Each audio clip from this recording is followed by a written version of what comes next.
Well, well, well. What a day it's been, eh? Now, I don't make these types of videos, but this issue is very important and needs to be raised. I will say though, I do love Steam and the service it generally provides, and this is not a personal attack, but straight up concern and constructive criticism, because today, many people are hurting, or it's how I feel. So let us read the message and update which Steam put out today. Over the past few months, we've been reading your feedback and reports on the Steam customer review system. In addition, we've been looking at the different ways customer reviews are being used on Steam, and evaluating which aspects of the features need most improvements. Now really, I've used Steam well enough to simply not believe this. The moment I see we've been reading your feedback and reports, I know something is up, especially when something as important like this is just quickly implemented. Boom. The curation and moderation level on Steam is severely low, with lots of troll accounts and such going around. The fact there's no real way to clearly get in touch with them, and even their Twitter account isn't just at Steam, it's some obscure account which doesn't even reply to any help. It just posts out the latest releases and stuff. Of course though, my views with the whole their support and stuff is just my views, and people may contest this. We'll kind of scroll down. New filtering options and defaults. We know that you have your own preference in what information is important when you consider making a purchase. So today's update adds some options at the top of each game's review sections where you can filter the reviews you see by language, purchase source, and whether the review is positive or negative. This will let you dig into different aspects of a game's review to see what other people have to say about the game and a summary of how positive the reviews are.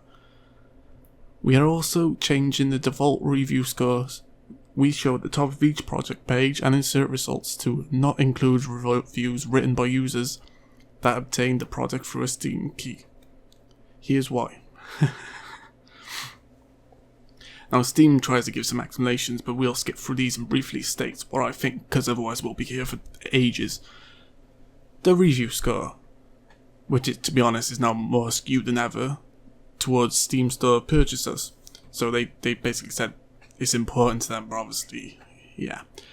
How Steam keys impact review score? I mean, shouldn't they? Should they not?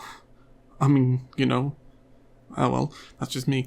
Steam says, an analysis of games across Steam shows that at least 160 titles have a substantially greater percentage of positive reviews by users activated the product with a CD key compared to customers that purchased the game directly on Steam. Now to be honest, only 160 titles? Why could they not just go to these titles and give the developers, publishers a slap on the wrist? Because that will stop it, instead of changing the system for the other 10,000 plus games on Steam. So, anyway. As a result of this, we're making some changes to how review scores are calculated. As of today, the recent overall review scores we show at the top of the product page will no longer include reviews written by customers that activated the game through a Steam product key.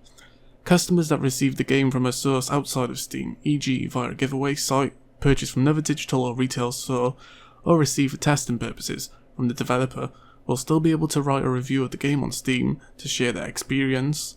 These reviews will still be visible on the store page, but they will no longer contribute to the score.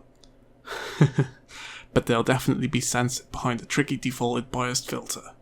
Right? They then go on to say, there are some titles where the most helpful reviews don't seem to accurately match the general customer sentiment. For example, there are a couple of prominent titles, blah blah blah blah blah.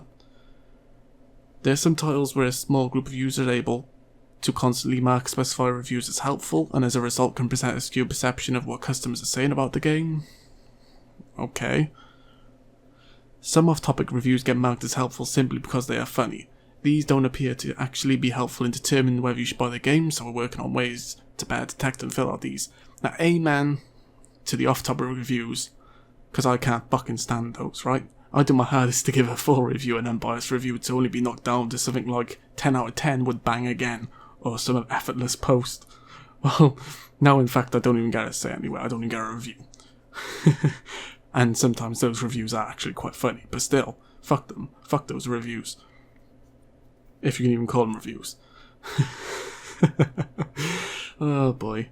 So as a consumer from reading Steam's message, it may seem they're interested in getting solid unbiased scores and eradicating fake reviews and paid reviews from their store pages. And this issue may not affect you. but they just did it in the worst way ever, and now it affects indie developers, Kickstarter backups, external purchases from companies like Amazon, GOG, Humble Bundle, Disc with Keys, and of course indie reviewers, and much more.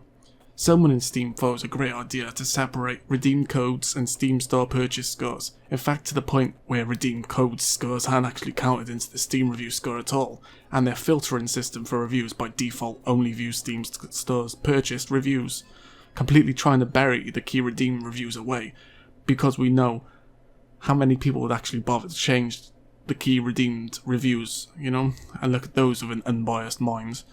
If you have a look at the if you have a look at the key redeemed reviews, you'd be like, yeah, all of these are fake, all of these are blah blah blah.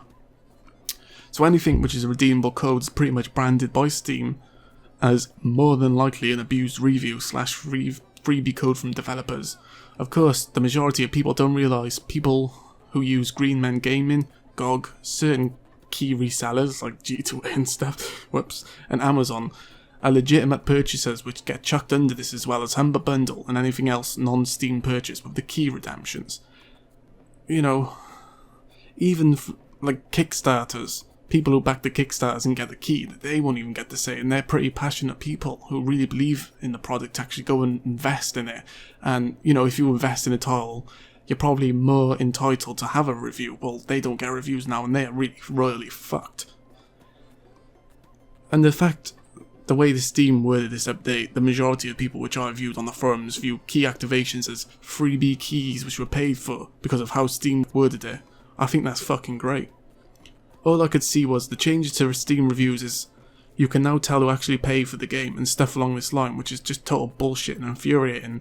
These stats show a massive amount of code redemption on AAA games, and this means it affects more than just the minority. I'll put below in description a sample of games which have a lot of code redemption. For instance, Doom had 9,800 key redeems.